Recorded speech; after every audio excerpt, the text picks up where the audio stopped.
Şimdi biz evde 6 kişiyiz. Annem, babam, bir de 4 kardeş. Benden bir küçüğü var. O da çalışıyor benim gibi meslek öğrencisi. Ben ayrıca çalışmam gerekiyor çünkü okulumun eşyalarını gidermem gerektiği için. Bazen de eve yardımcı oluyorum. Kardeşim de öyle. Babam da işte serbest meslek. Elinden geldiği kadar. 6 yaşındayım. 11. sınıfa gidiyorum. Boş zamanlarımda kahvede çalışıyorum. Ek iş falan yapıyorum işte. Derslerim yani iyi, idare. Yani geçimi sağlamak için, öğrenci olduğum için para sıkıntısı çekiyorum. Test filan o nedenlerden dolayı. Normalde hafta sonları çalışıyorum işte kahvede. Bazen de okul sonrası 5'ten sonra okul bitiyor.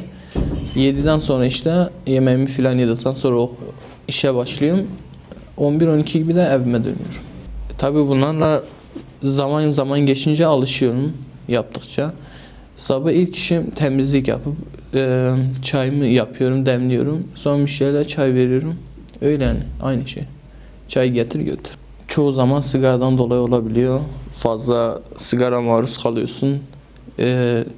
Küllükleri boşaltınca, boş bardaklar alınca rahatsız olabiliyor kokudan dolayı.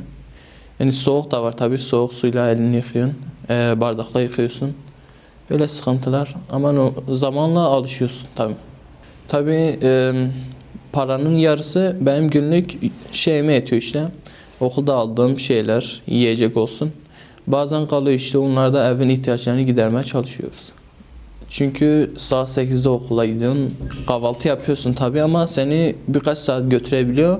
Aç karnına dersi dinleyemediğin için mecburen bir şeyler yemen gerekiyor. Ondan dolayı bazen kalem olsun, defter olsun ihtiyaçlarını gidermen gerekiyordu. Onun için çalışma nedeni buluyorum.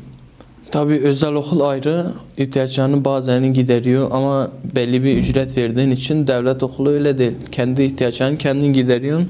Yani ne olursa olsun gelirine göre işte ne istiyorlarsa test olsun, başka bir şey olsun. Yani evin maliyetine göre işte.